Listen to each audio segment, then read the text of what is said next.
Les règles de récitation du Saint-Coran. Nun Sakina et Tanwin. Les règles de récitation qui sont associées au Nun avec Soukoun ou au Tanwin sont décomposées en 4 catégories. La première, c'est Al-Idhar, la clarification. La deuxième, c'est Al-Iqlab, la substitution. La troisième, Al-Idram, l'assimilation. Et enfin la quatrième, Al-Irfa, la dissimulation. Nous allons donc maintenant les voir une après l'autre. La première, c'est la clarification, Al-Idhar. En arabe, Al-Idhar, ça signifie la mise en évidence, la clarté. Donc le Nun avec le Soukoun ou le Tanwin, il va être prononcé de façon claire et brève s'il est suivi par l'une des lettres suivantes. Ha, Kha, Ain, Rein, Ha, Hamza, Alif. On va voir maintenant quelques exemples. An'amta, Minhum, Min Hakim. Donc le Nun avec le Soukoun, il est bref et bien clair, c'est-à-dire qu'il ne faut pas faire de Khunna, c'est-à-dire de prolonger avec un nasillement. Ces lettres, il faut les connaître par cœur. Pour s'en souvenir, on peut se rappeler qu'il s'agit de ce qu'on appelle des lettres de gorge, c'est-à-dire qu'elles sont prononcées uniquement avec la gorge, sans aucun mouvement de la langue ou de la mâchoire. Si par exemple on essaie de prononcer ces lettres avec un fatha, on s'aperçoit qu'on le fait avec la bouche complètement immobile.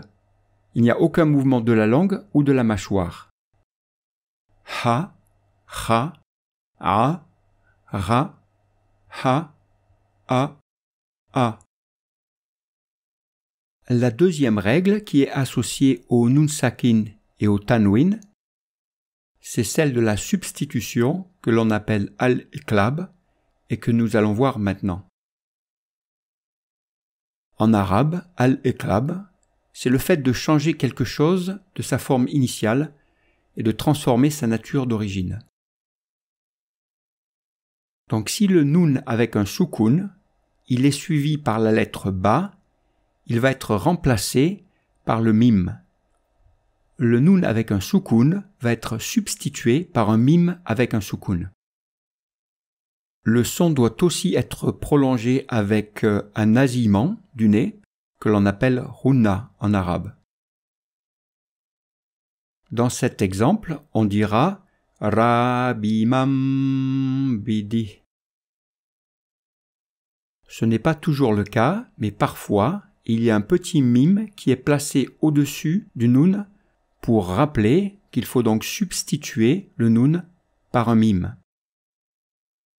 Si on essaye de comprendre pourquoi il y a une telle substitution, c'est au niveau de la prononciation. Les nasillements, les Khunna du mime et du Nun sont similaires. La différence, c'est lorsqu'on fait un nasillement avec un Nun, par exemple An, la bouche, elle reste légèrement ouverte. Lorsqu'on le fait avec le mime, on va faire Am. Les lèvres se touchent, la bouche est fermée. Et la lettre Ba, elle commence avec la bouche fermée. Pour prononcer la lettre Ba, il faut que les lèvres, elles se touchent au début. Et donc c'est un phénomène naturel. Lorsqu'on prononce un Nun Khunna suivi d'un Ba, en fait le Nun il se transforme en mime. Et cette caractéristique, en fait, elle va accentuer la beauté de la récitation. La troisième règle que nous allons voir maintenant, c'est l'assimilation, Al-Idram. En arabe, Al-Idram, ça signifie l'emboîtement, l'insertion ou l'assimilation. Cette règle, elle s'applique lorsqu'un mot se termine par Nun avec un Soukoun ou un Tanwin, et que le mot suivant commence par l'une des 6 lettres suivantes. Lam, Ra, Mim, Nun, Waw, Ya. Donc il faut bien garder à l'esprit qu'il s'agit d'une règle qui s'applique entre 2 mots, avec le premier qui se termine par Nun avec un soukoun, et le second qui commence avec l'une de ces 6 lettres. Les règles de l'assimilation, elles se décomposent en 2 catégories. La première, c'est l'assimilation sans nasillement, sans hunna. Et la deuxième catégorie, c'est lorsqu'il y a assimilation avec le nasillement, avec le hunna. La première catégorie, l'assimilation sans nasillement, elle s'applique avec le lam et le ra. Le nun avec soukoun va disparaître et la lettre lam ou ra va être renforcée par un shadda. Donc dans cet exemple, le premier mot c'est min et le deuxième c'est rabbihim. Et donc l'assimilation, ça veut dire qu'on va supprimer le nun avec le soukoun et qu'on va rajouter un shadda. Et on va lire mir rabbihim. Dans cet autre exemple, le premier mot c'est yakun et le deuxième c'est lahu. Avec l'assimilation, on va supprimer le nun avec le soukoun et on va rajouter un shadda. On va le lire yakul lahu. La deuxième catégorie, c'est l'assimilation idgham avec le nasillement hunna. Il y a 4 lettres qui sont concernées, c'est le mim, le nun, le waw et le ya. Dans le cas du mim et du nun, le nun avec soukoun, qui est à la fin du premier mot, va disparaître et le mim ou le nun, qui se trouve au début du deuxième mot, vont être renforcés par un shadda. Et il faudra donc prononcer les 2 mims ou les 2 nuns avec un hunna, un nasillement prolongé pendant 2 temps. Dans cet exemple, le premier mot c'est min et le deuxième c'est ma'alin. Avec la règle de l'assimilation, le nun sakin va disparaître et le mim va prendre un shadda. Et donc ça va être prononcé mimmalin. Dans cet autre exemple, le premier mot c'est amadin, qui se termine par un tanwin. Et le deuxième mot c'est mumaddadatin. Avec la règle de substitution, le tanwin sous le dal va disparaître et le mim va recevoir un shadda.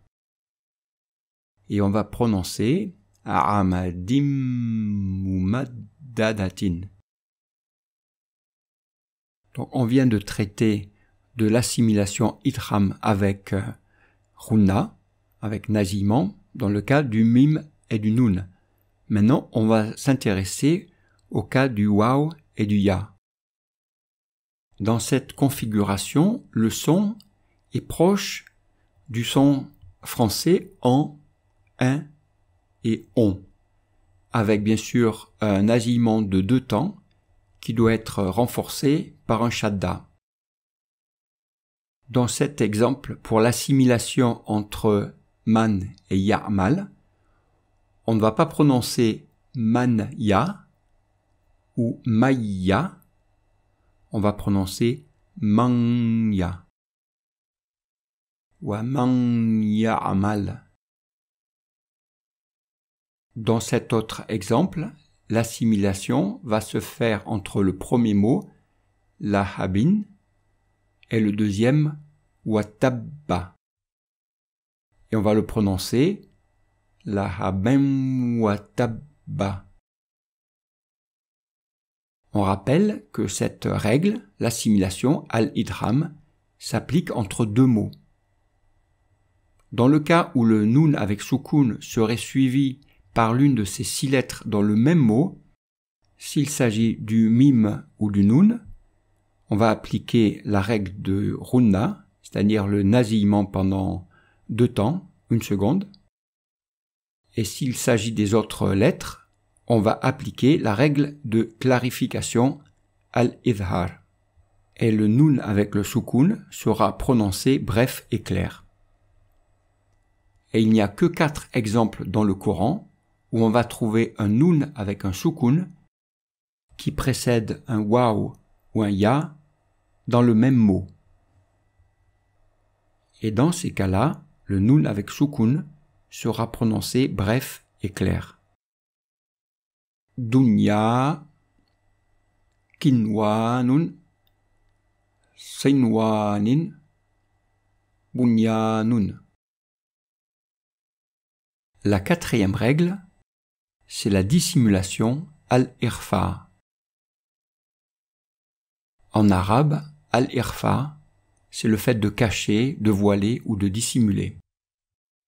Dans cette situation, le noun avec soukoun, le tanwin, doit être prolongé avec un nasillement, un runna, de 2 temps, 1 seconde, s'il est suivi par l'une des lettres suivantes. Et ces lettres correspondent à toutes celles que l'on n'a pas présentées précédemment. Dans cet exemple, on va prolonger le noun du tanwin parce qu'il se trouve devant le dhal qui est une lettre de dissimulation. Sayasla naran dhata lahab. Dans cet exemple, on va prolonger le noun avec soukoun pendant 2 temps, 1 seconde, parce qu'il se trouve devant le ta qui est une lettre de dissimulation. Wala antum a'abiduna a'budu. On va maintenant faire un résumé de ces 4 règles en essayant de mettre en évidence les points qui sont vraiment essentiels et dont il faudra se souvenir. La première règle, c'est la clarification al-idhar. Si le noun avec soukoun ou le tanwin est suivi par l'une de ces lettres, ha, kha, ayn, ghayn, ha, hamza, alif, alors le noun avec soukoun doit être prononcé bref et clair. Avec cet exemple, on lira minhum. La deuxième règle, c'est la substitution, al-iqlab. S'il y a un noun avec soukoun ou un tanwin qui se trouve devant la lettre ba, alors le noun avec soukoun sera remplacé par un mim avec un soukoun, et il sera prononcé avec un nasillement de 2 temps. Dans cet exemple, on prononcera rabimam bidi. Le troisième cas, c'est l'assimilation. Assimilation, ça fait référence au fait qu'il y a 2 mots. C'est l'assimilation, la liaison que l'on fait quand on doit prononcer les 2 mots. Il y a 2 cas, 2 sous-cas, c'est l'assimilation sans nasillement, sans runna, et l'assimilation avec runna. L'assimilation sans nasillement, c'est lorsque le premier mot se termine par noun avec soukoun et que le deuxième mot commence avec lam ou ra. Dans cette situation, le noun avec soukoun est ignoré et on rajoute un shadda au-dessus du lam ou du ra. Dans cet exemple, on voit 2 mots. Ils sont écrits sans les voyelles, car c'était comme cela que le Coran était écrit au tout début. Les Corans qui ont été assemblés sous forme de livres à l'époque du calife Ousmane, qu'Allah soit satisfait de lui, c'est comme cela qu'ils étaient écrits. Si on ajoute les voyelles, on voit que le premier mot c'est yakun et le deuxième c'est lahu. Le premier mot il se finit par noun avec soukoun et le deuxième il commence par lam. Donc la règle d'assimilation c'est lorsque l'on va lire les 2 mots ensemble, le noun va disparaître, il ne va pas être prononcé et le lam il va prendre un shadda. Et on lira yakullahu. Voici un autre exemple de 2 mots. Le premier qui se finit par un noun avec un soukoun et le mot suivant qui commence avec la lettre ra. Lorsqu'on va lire les 2 mots ensemble, on va appliquer la règle de l'assimilation sans nasillement et on lira mir rabbihim. Cette règle, en fait, il n'est pas vraiment nécessaire de la connaître, parce qu'elle fait partie d'une règle plus générale. Cette règle générale, c'est qu'on ne peut pas avoir deux soukoun à la suite. Et si c'est le cas, le premier va être ignoré, la lettre va être muette, et le deuxième va porter un shadda. Et ça, c'est valable dans tous les cas, pas uniquement avec le nun suivi du lam ou le nun suivi du ra. Et comme les Corans sont toujours présentés de cette façon, ça ne pose pas de problème. Si vous utilisez un Coran où il n'y a aucune voyelle, non seulement il faudra connaître l'arabe, pour savoir de quel mot il s'agit et quelles sont les voyelles, mais aussi il faudra connaître la règle d'assimilation. Mais le problème, il ne se pose pas parce que dans les Corans qui sont à disposition aujourd'hui, la règle est déjà écrite pour vous. Elle est transcrite directement de façon à ce qu'on la prononce correctement, sans nécessairement savoir à quoi elle correspond. L'assimilation avec naziman, avec hunna, c'est aussi dans le cas de deux mots. Lorsque le premier se termine avec un nun sakina, nun avec un soukoun ou un tanwin, et lorsque le deuxième mot, il commence avec l'une des quatre lettres, mim, nun, waw ou ya. Dans cette situation, le nun avec soukoun, il est ignoré. Dans la prononciation, il devient une lettre muette. Et la première lettre du mot suivant, que ce soit mim, nun, waw ou ya, sera prononcée avec un shadda. Voici un exemple de deux mots. Si on ajoute les voyelles, le premier mot c'est armadin, il finit par un tanwin, donc c'est un nun sakin. Le deuxième mot c'est mumaddadatin, qui commence par mim. Si on applique les règles de l'assimilation, le nun à la fin du premier mot va être muet, et la lettre mim qui se trouve au début du deuxième mot prendra un shadda. Et on sait que lorsqu'on a un mim ou un nun avec un shadda, on a un hunna, un nasillement d'une durée de 2 temps, environ 1 seconde. Donc pour lire ces deux mots à la suite, on lira Amadim mumaddadatin. Dans le cas où la première lettre du mot suivant serait un wa ou un ya, l'assimilation se fera avec les sons on, un, selon que la voyelle qui se trouve au-dessus du shadda, c'est un fatha, un dama ou un kasra. Dans cet exemple, on lira la habam wa tabba. Il n'y a donc pas de difficulté pour se rappeler de cette règle, parce qu'on sait déjà que lorsqu'il y a 2 soukouns à la suite, le premier est ignoré et le second porte un shadda. Et ça sera toujours indiqué de cette façon dans les Corans que vous allez lire. On sait déjà que lorsqu'il y a un nun ou un mim avec un shadda, il y a un hunna, un nasillement de 2 temps, d'1 seconde. La chose qui est vraiment nouvelle, c'est simplement que lorsqu'on a un nun qui est suivi d'un ba ou ya, dans ce cas-là, l'assimilation se fait avec les sons on, un. La 4e règle, c'est la dissimulation. Cette règle, elle s'applique pour toutes les autres lettres qui n'ont pas été mentionnées précédemment. Et lorsque le nun avec soukoun précède l'une de ces lettres, il doit être prolongé avec un nasillement de 2 temps. Dans cet exemple, on lira antum. Ce tableau, il résume l'ensemble des règles qui sont associées avec le nun sakina, le nun avec soukoun ou le tanwin. Parmi ces 4 règles, la plus importante, c'est la première, la clarification. Il faut bien se rappeler que lorsqu'on a ces lettres, ha, ha, ain, hain, ha, hamza, halif, le nun avec soukoun, il doit être prononcé bref et clair. La deuxième règle, la substitution, très souvent dans le Coran, c'est indiqué par un petit mime au-dessus du nun. Pour l'assimilation avec nasillement ou pas, il faut se rappeler qu'en arabe, on ne peut pas avoir 2 lettres avec un soukoun qui se suivent. Et donc dans ce cas-là, la première, elle va être muette et la deuxième va porter un shadda. Et ça, c'est toujours indiqué dans l'écriture des Corans qui sont publiés. Lorsque la lettre qui suit un nun, c'est un wa ou un ya, il faut bien penser à assimiler avec le son en, un.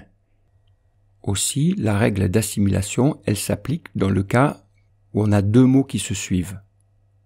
Si ce n'est pas le cas est que ces lettres se suivent dans le même mot, et il n'y a que 4 exemples dans le Coran de cette situation.